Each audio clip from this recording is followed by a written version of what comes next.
এত কিছু করার পরেও মায়েরা সন্তানের জন্য কিছুই করে না। শুনে যান, আমাকে মানুষ করতে গিয়ে আমার মা স্বামীর ভালোবাসা পায়নি। বাবা যখন গভীর রাতে পরম যত্নে মায়ের গায়ে হাত রেখেছিল, তখন আমি হয়তো কেঁদে উঠেছিলাম। মা হয়তো তখন আমাকে শান্ত করতেই ভোর বানিয়ে ফেলতেন। আমি পৃথিবীতে আসতেই সর্বপ্রথম আমার মা নিজেকে নিয়ে ভাবতে ভুলে গেছেন। তার মেঘ কালো চুল সাদা হতে শুরু করেছে, হাত পা উস্কো খুস্কো হতে শুরু করেছে, ত্বকের উজ্জ্বলতা মলিন হতে শুরু করেছে। আমি পৃথিবীতে আসার পরে হয়তো সমস্ত শখ আহ্লাদ কমতে শুরু করেছে। আমি হয়তো দেখেছি আমার মায়ের শখের খাবারগুলো দিন দিন কমে যাচ্ছিল। আমি হিসাব মিলাতে গিয়ে হিসাব মিলাতে পারিনি। আমি পৃথিবীতে আসতে আমার মায়ের ঠিক কতটা ক্ষতি হয়েছে, ঠিক কতটা বঞ্চিত হয়েছেন আমার মা। স্বামীর ভালোবাসা থেকে শুরু করে দুনিয়ার রং বিলাসিতা আনন্দ এবং সকল শখগুলো বিসর্জন দিয়েছেন আমার মা। আমার মায়ের মুখের দিকে তাকিয়ে আমি অসংখ্যবার ভেবেছি, এই মেয়ে জাতিকে আল্লাহ তাআলা কি দিয়ে বানিয়েছেন, কিভাবে তারা তাদের সন্তানকে এতটা ভালোবাসতে পারে। প্রশ্ন করে উত্তর পাইনি, শুধু জেনেছি পৃথিবীতে আসার পরে অনেকেই আমাকে ভালোবেসেছে, কিন্তু পৃথিবীতে আসার 10 মাস আগে থেকেই যিনি আমাকে ভালোবেসেছেন তিনি হলেন আমার মা।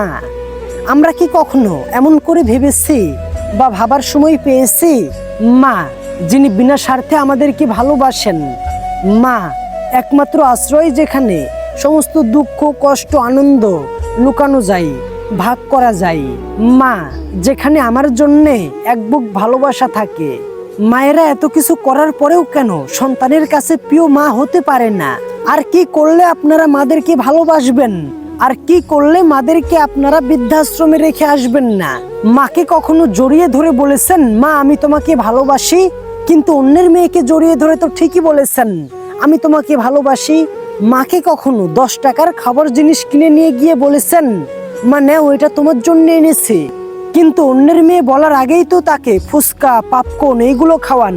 মাকে কখনো একটা কাপড় কিনে দিয়ে বলেছেন, মা এই নাও এটা তোমার জন্য এনেছি, তোমার পছন্দ হয়েছে? কিন্তু অন্যের মেয়ের জন্য তো রং বেরঙের শাড়ি কিনবেন। মায়ের বার্থডেতে তাকে কখনো উইশ করেছেন? অথচ গার্লফ্রেন্ডের বার্থডেতে তো 1 মাস আগেই তাকে উইশ করে বসে থাকেন। এত কিছু করার পরেও যদি মারা আপনাদের কাছে মন না পায়, তাহলে আর কি করলে মাদেরকে আপনারা ভালোবাসবেন?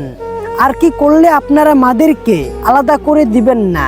আর কতটা করতে হবে বলেন? মারা তো কোনো কিছু করতে কমতি রাখে না।